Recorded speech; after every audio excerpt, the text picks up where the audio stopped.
Hi, dear friends. Some words of Torah for Parshat Miketz and Shabbos Chanukah. One way to read the events of this parsha is to view them as payback. That is, Yosef went through different iterations of suffering at the hands of his brothers, and now in Egypt he is rewarded with the opposite iterations of success. The Abarbanel sees 10 parallels from Yosef's past with his brothers to his present in Egypt. 1. Yosef was originally hated and rejected by his brothers, and now he was loved and accepted by the strangers of Egypt. 2. The hatred by his brothers was because of his dreams, and the love of Egypt was also through dreams. 3. Yosef was previously stripped of his regal clothing, his coat of many colors, and now he was bedecked by Paro in royal clothing. 4. Yosef was originally thrown into a pit, and now he was lifted out of the pit of prison. 5. Yosef was originally sold to Egypt as a commodity, and now he was the seller of commodities to Egypt. 6. Yosef's brothers plotted against him, and now when his brothers came to Egypt, he plotted against them. 7. Yosef was previously separated from his brothers, and now he was reunited with them. 8. Yosef was originally a slave, and now he was master in charge of all Egypt. 9. Yosef was originally ensnared in a horrible adultery scheme, and now he married his true wife, Osenat. And finally, the wine steward originally forgot all about Yosef, and now he remembered him. Let's focus on just one of those parallels, which is how Yosef was taken out of prison to appear before Paro. Up until now, the Torah had called Egyptian prison Beit HaSohar, literally a house of imprisonment.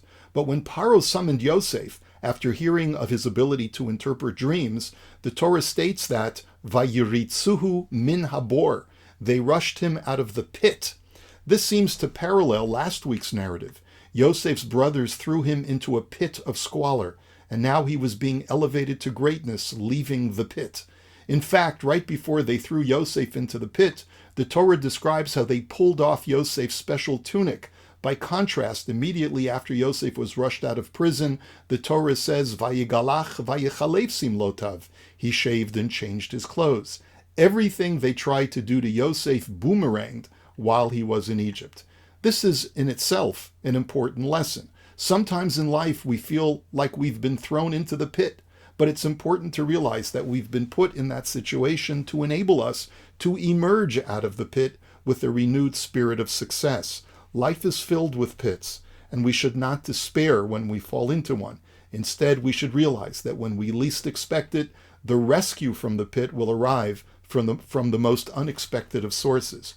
We offer 2 additional important lessons. Firstly, the irony of Yosef being forsaken by his family and embraced by Egypt is not lost on us. We would have expected the exact opposite. Family takes care of family, making sure they don't fall into the pit. Strangers, especially Egyptian strangers, are usually apathetic and cruel, who couldn't care less about our being in a pit.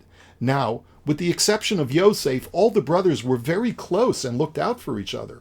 Only Yosef was the object of their malice because of his provocative dreams. While most of the time Jews unite within the community, it's also possible that vis-a-vis your community, you're a Yosef. Not every Jew feels at home in his community, despite that community's best efforts to be accepting of everyone. A person may feel estranged and alienated in his own community, but the message from this story is, don't despair. Instead, consider that perhaps while most Jews are like Yosef's brothers and feel at home with family, you may be a Yosef. Your destiny is to bring the light of Judaism outside of your community. Consider that if you find yourself on the outs, maybe you're destined to be a source of light and influence to others outside your community. Use your love of Hashem and spread the light of Torah to others who are not yet initiated. Parenthetically, we should also remember that there are plenty of Yosefs out there who may be sitting right next to us in shul. They don't feel loved and accepted. We should try to make the extra effort to, instead of letting them fall into the pit, remind them that we're there for them and offer our warm embrace. The second additional lesson is based on many of our holy Sfarim who say that the pit that Yosef was thrown into was the pit of the Yetzer Hara, man's evil inclination. Yosef discovered that his own weaknesses, manifested in the brothers' animus toward him, caused him to fall from grace and be at his spiritual low point. We sometimes fall into a rut specifically because we are with our family and community. Everyone's doing the same thing, day in and day out. Our davening becomes stultified, our passion for Torah and mitzvot is dulled, and we slowly lose our connection with Hashem and fall into the pit. In order to truly find deliverance, we sometimes have to hit rock bottom, to fall into an even worse pit than the monotony of everyday Jewish life. We have to fall into an Egyptian pit when we find ourselves outside the Jewish community, feeling that desperation of not being part of anything particularly special, being estranged and being an outsider. Only then can we find redemption from the pit. Yosef could not find his connection with Hashem while being with his brothers. Only when he found himself in the most impure of places, in Egypt, a land filled with unholy values, did he realize how desperate he was to leave the pit of spiritual distance and reconnect with God. That's a message that is so relevant today. Surely there are many problems within the Jewish community. We have misplaced emphases. Sometimes our values are a bit askew, and our spiritual commitments sometimes feel artificial.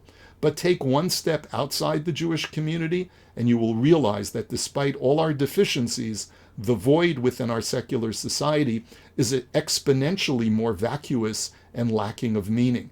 Yosef needed to be delivered from an Egyptian pit before appreciating the value of where he came from. Finally, let's appreciate that feeling that Yosef experienced when being pulled out of that Egyptian pit. The Torah doesn't just say that vayimshechu, they pulled Yosef out of the pit, as it does when describing how his brothers pulled him out of their pit in order to sell him as a slave. Here, the Torah instead states vayirritzuhu, they immediately rushed him out of the pit in order to get him to Paro as quickly as possible. That astonishing experience of one moment feeling like your life is condemned to eternal imprisonment, and then the next moment being elevated to the palace, must have been overwhelming. The Medrash notes this and says that the destiny of the Jewish people is to face these stark contrasts throughout Jewish history, from pain to success, from darkness to light, from degradation to exaltation. The Sfarnu informs us that Yosef was portending the Egyptian exodus, when the Jewish people would leave with great haste and experience the same stark contrast of an instantaneous redemption after decades of enslavement. This will be the nature of our future redemption. When we least expect it, when darkness seems to be all around us, a light will come seemingly out of nowhere, and Mashiach will be here. This too happened on Chanukah. When all seemed lost to Hellenism and Greek domination, the Maccabees swooped in and saved Judaism from the clutches of eternal assimilation. Let's anticipate those days as we emerge from 15 months of agony during this war. As we see so much evil in the world predominate, we are also seeing these structures collapse with the rise of a new political and social attitude. We can only pray that this season of Chanukah miracles, this season of Hasmonean victories, will bring with it an end to all wars and a quelling forever of the voices of evil. May we see it, dear friends, b'mheira b'yameinu, amen. Here's wishing you a beautiful Shabbos, Shabbat Shalom, Chanukah Sameach.